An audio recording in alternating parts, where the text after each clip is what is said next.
Kumusta mga kasaliksik? Matagal nang binubugbog ng mga airstrikes ng Russia ang Ukraine. Ngunit tila may liwanag na nagmumula sa Canada.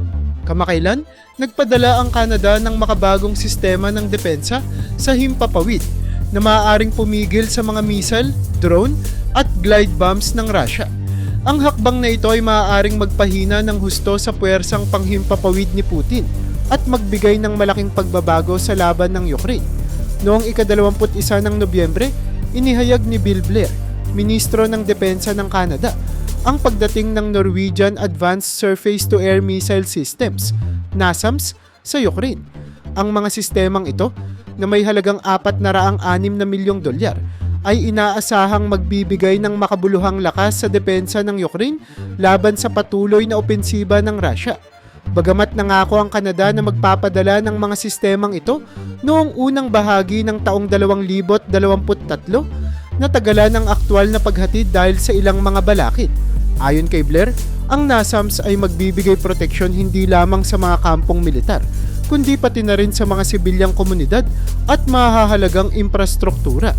Napapanahon ang pagdating nito, lalo na't kamakailan lamang ay ipinagmalaki ni Putin ang paglulunsad ng isang medium-range hypersonic missile na tumama sa isang pasilidad sa Dnipro, bagamat inilarawan ito bilang target na militar.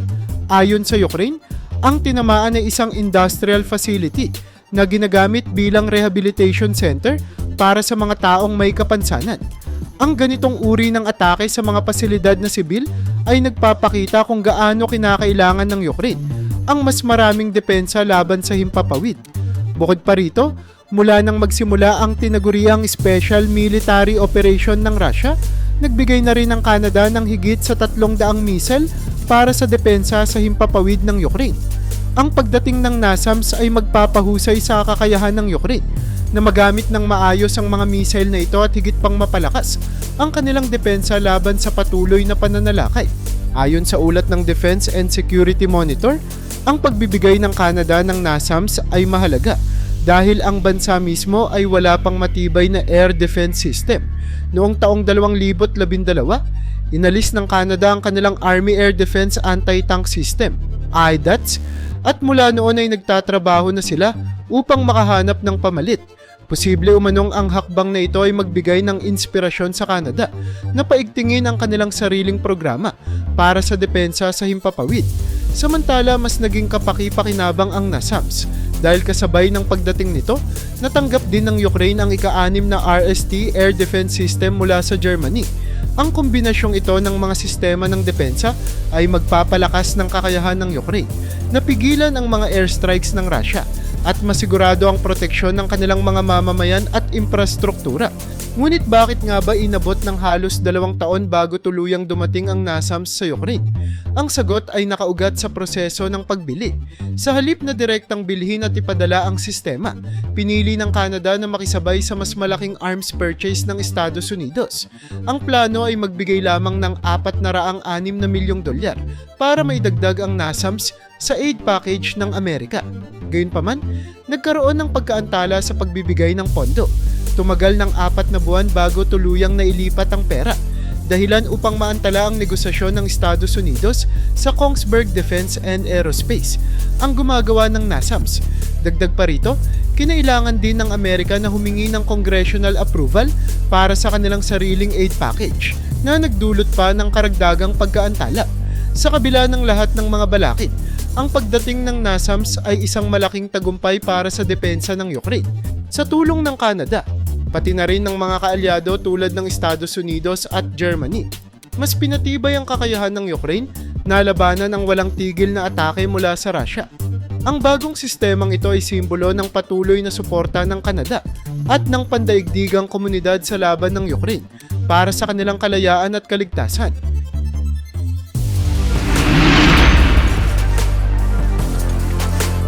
Bilang tugon sa malawakang panghimpapawid na opensiba ng Russia, tuluyang natanggap ng Ukraine ang makabagong Norwegian Advanced Surface-to-Air Missile Systems, NASAMS, mula sa Canada.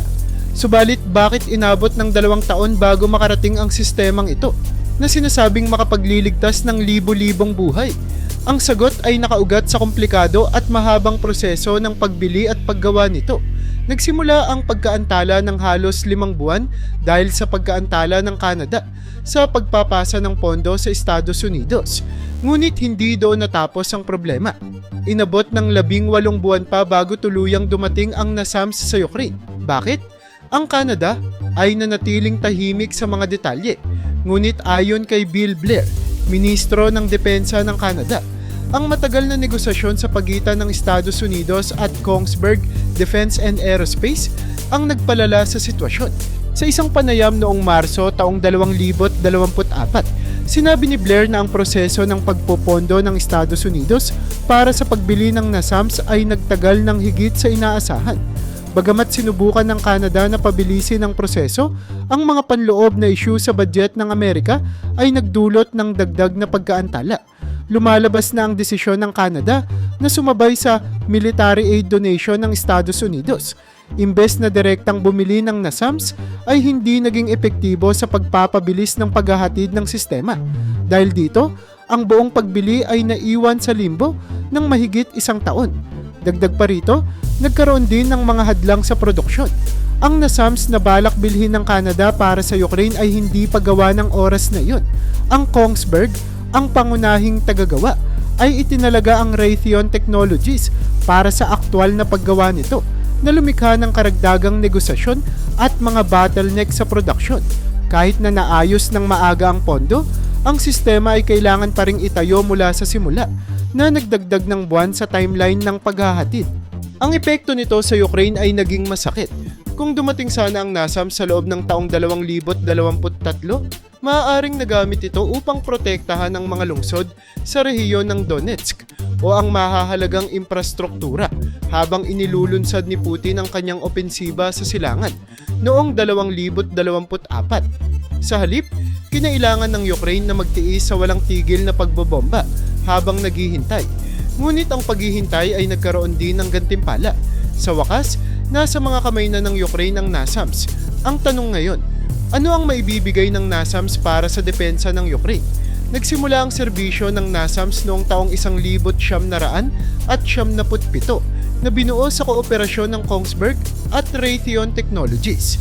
Isa itong ground-based air defense system na pinamamahalaan ng 2 tao at idinisenyo upang maharang ang halos anumang aerial weapon tulad ng cruise missiles, helicopters at drones. Kaya rin itong pabagsakin ng ilang uri ng fixed-wing aircraft, bagamat hindi ito sapat na mabilis para sa pinakabagong fighter jets.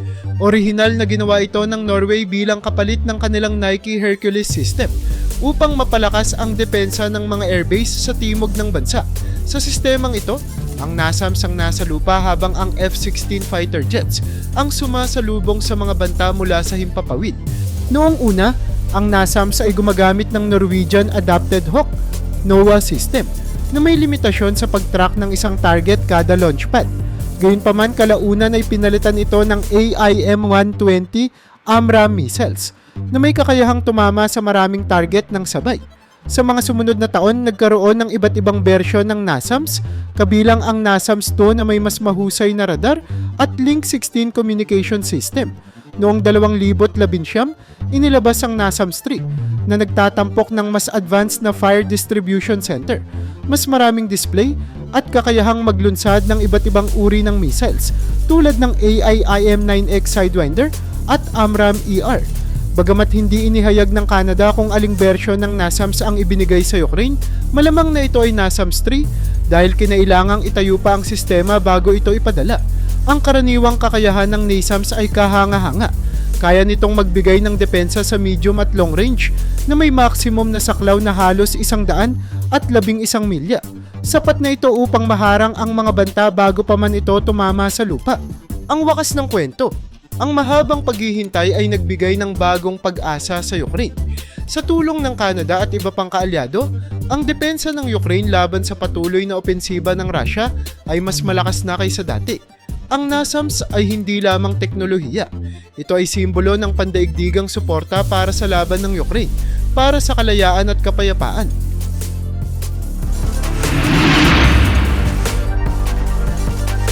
Ang NASAMS ay isang makabagong sistema ng depensa na may kakayahang mag-track ng mga banta sa himpapawid gamit ang aktibo at pasibong mga mode. Ibig sabihin, maaari nitong bantayan ang kalangitan kahit walang tauhan na nag-ooperate nito. Ang bawat missile na inilulunsad nito ay kayang maabot ang bilis na Mach 27, sapat na upang maharap ang mga drone, helicopter, glide bomb at karamihan sa mga missile ng Soviet era na ginagamit ng Russia laban sa Ukraine.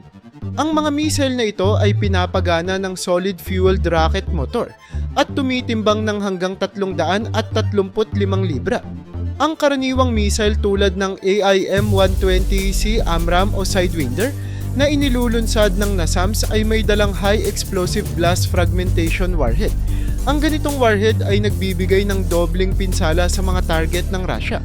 Una, naglalabas ito ng shockwave na maaaring makasira at makapagpabagsak ng mga drone at missile sa kalagitnaan ng flight. Pagkatapos ng shockwave, nagkakalat ito ng mga pira-pirasong metal sa napakataas na bilis na pumupunit sa target.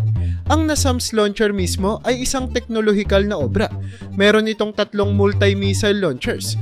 Bawat isa ay may 6 na missile na nakalagay sa mga protektadong kanister. Nangangahulugan ito na kayang maglunsad ng hanggang 18 missile ng sabay-sabay bago kailanganing mag-reload. Kung kinakailangan, ang sistema ay maaaring mag-host ng hanggang 4 na launcher trios na may kabuuang 12 launcher na kayang maglunsad ng 72 missile ng sabay-sabay. Ang napakalaking volume ng missile na ito ay maaaring ilunsad sa loob lamang ng 12 segundo. At dahil bawat missile ay kayang maabot ang bilis ng Mach 27, kaya nitong kontrahin ang halos anumang barrage ng missile at drone na darating. Bukod pa rito, ang NASAMS ay portable, kaya't madadala ito ng Ukraine sa iba't ibang lugar kung saan ito pinakakailangan. Sa Norway, ginagamit ang Scania 113H6 trucks para dalhin ang NASAMS, habang sa Spain ay Iveco ang ginagamit, at sa Finland naman ay Sisu trucks. Ang ganitong flexibility ay nagbibigay sa Ukraine ng maraming opsyon sa transportasyon. May built-in din itong hydraulic system para sa mas madaling paglo-load at pag-offload mula sa mga truck, pati na rin ang pagposisyon nito sa lupa. Ang mobility ng NASAMS ay nagbibigay rin ng dagdag na proteksyon sa mga tauhang nag-o-operate nito. Ang 2 tauhan na nangangasiwa sa sistema ay maaaring mag-control nito ng remote mula sa distansya na 15 milya. Ibig sabihin, kung sakaling matarget ng Russia at masira ang NASAMS, ligtas pa rin ang mga tauhan upang magpatuloy sa operasyon ng iba pang NASAMS na darating. Ang kahangahangang teknolohiyang ito ay dahilan kung bakit 13 bansa ang patuloy na bumibili nito mula sa Kongsberg at 15 bansa ang nag-i-invest sa command at control solution ng sistema. Isa na rito ang Estados Unidos na naglagay ng NASAMS sa Washington DC simula pa noong 2005 upang protektahan ang mga pangunahing pasilidad ng gobyerno. Ang plano ng Ukraine para sa NASAMS ay nakatuon sa drone defense. Ang mga drone ay naging mahalagang bahagi ng digmaan sa pagitan ng Ukraine at Russia. Ginamit ito ng Ukraine upang salakayin ang mga oil refinery ng Russia, bawasan ang daloy ng gasolina sa mga frontline, at wasakin ang ilang bahagi ng Black Sea Fleet. Sa kabilang banda, pinalakas din ng Russia ang paggamit nito ng mga drone upang labanan ang inobasyon ng Ukraine.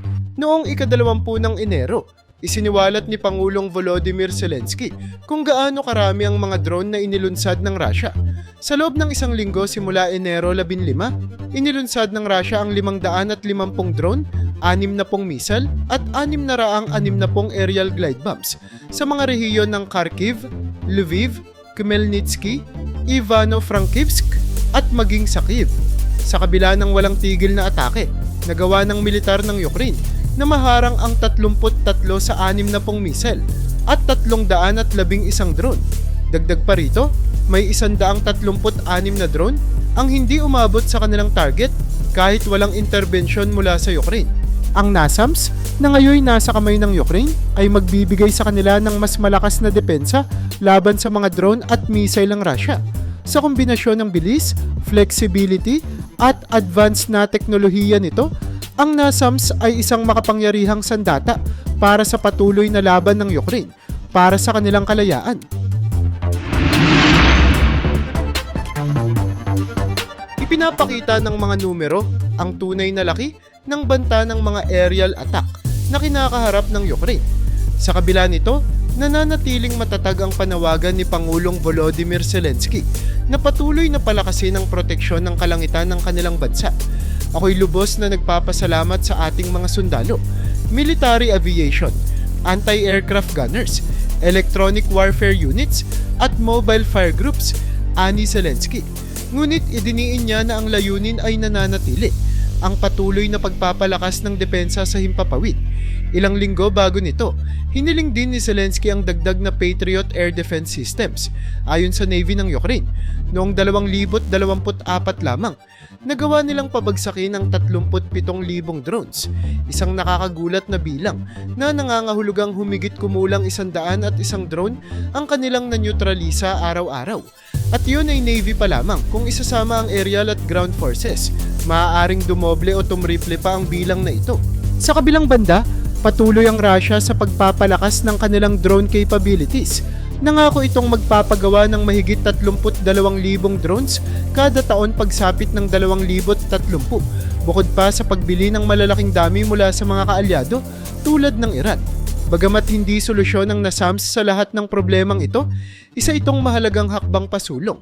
Ang kakayahan nitong maglunsad ng 72 missile nang sabay-sabay ay magbibigay daan upang pigilan ang karamihan ng mga drone assault ng Russia sa mga lungsod o infrastruktura ng Ukraine. Bukod sa drones, maaaring gamitin ng Ukraine ang NASAMS laban sa incoming missiles na nagbibigay ng versatility sa depensa ng bansa. Gayunpaman, nangangailangan pa rin ang Ukraine ng mas maraming air defense systems. Noong Setyembre 2024, nakipagpulong si Zelensky kay dating US Secretary of Defense Jake Lloyd sa Ramstein Base upang magpasalamat sa $250 milyong na aid package ng Amerika. Subalit iginiit niya na ang patuloy na paggamit ng Russia ng missiles at drone assaults ay nangangahulugan ng mas matinding pangangailangan ng karagdagang depensa sa himpapawid. Noong Disyembre 2024, inulit ni Zelensky ang panawagang ito sa Joint Expeditionary Force Summit.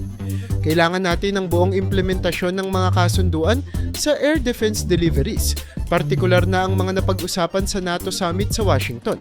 Sabi niya, inalala rin niya ang mga pangakong ibinigay ng NATO bilang kapalit ng hindi pa pagsali ng Ukraine sa alyansa noong panahong iyon. Ayon sa pagtataya, kailangan ng Ukraine ng karagdagang 12 hanggang 15 air defense systems upang ganap na maprotektahan ang kanilang bansa laban sa aerial bombardments ng Russia. Ang huli ngunit mahalagang paghahatid ng NASAMS mula sa Canada ay isang hakbang papalapit sa layuning ito. Ngunit tulad ng sinabi ni Zelensky, marami pa ang kailangang gawin upang maprotektahan ang kalangitan ng Ukraine, gayon din ang kanilang mga energy facilities, militar at infrastruktura ng sibilyan. Sa panig ng Canada, ang paghahatid ng NASAMS ay isang pagpapakita ng kanilang mahalagang contribution sa depensa ng Ukraine. Bukod sa mga kagamitan tulad ng NASAMS, may 350 Canadian Armed Forces personnel ang kasalukuyang nakatalaga sa Ukraine upang sanayin ang mga sundalo nito. Sa kanilang tulong, napahusay ang kakayahan ng 43,000 sundalo ng Ukraine na ipinadala sa mga labanan. Nakibahagi rin ang Canada sa pagsasanay ng mga piloto ng Ukraine upang magamit ang F-16 fighter jets na ipinadala ng mga kanluraning kaalyado. Dagdag pa rito, mula noong 2022, nangako ang Canada ng $4 bilyon at $500 milyong na military assistance sa Ukraine na sumusuporta sa paghahatid ng military aid hanggang 2029. Isa rin ang Canada sa mga unang bansang nagbigay pahintulot sa Ukraine na gamitin ang mga armas na kanilang ipinadala tulad noong pagsalakay ng Ukraine sa Kursk Oblast ng Russia noong Agosto 2024. Alam ng mga Ukrainians ang pinakamahusay na paraan upang ipagtanggol ang kanilang bayan at committed kami sa pagsuporta sa kanilang kakayahan. Ani Andre Pulat, tagapagsalita ng Canadian Defense Department. Hindi natatapos dito ang suporta ng Canada. Bukod sa NASAMS, nagpadala rin ito ng 800 Sky Ranger R-70 multi-mission UAVs na nagkakahalaga ng $75 milyong noong Pebrero 2024. Bukod dito, nagpahayag din ang Canada ng interes na sumali sa drone coalition na itinatag ng Latvia upang suportahan ng Ukraine at iba pang bansang hinaharap ang ambisyon ni Putin. Walang duda, ang suporta ng Canada ay napakahalaga sa Ukraine at kay Pangulong Volodymyr Zelensky. Ang paghahatid ng NASAMS ay isa lamang sa maraming halimbawa ng kanilang direktang suporta at likod ng lente ng mga aksyon upang palakasin ang depensa ng Ukraine. Habang nagpapatuloy ang digmaan, tiyak na mas maraming susunod na hakbang ang Canada upang patuloy na suportahan ang Ukraine laban sa walang tigil na banta ng Russia.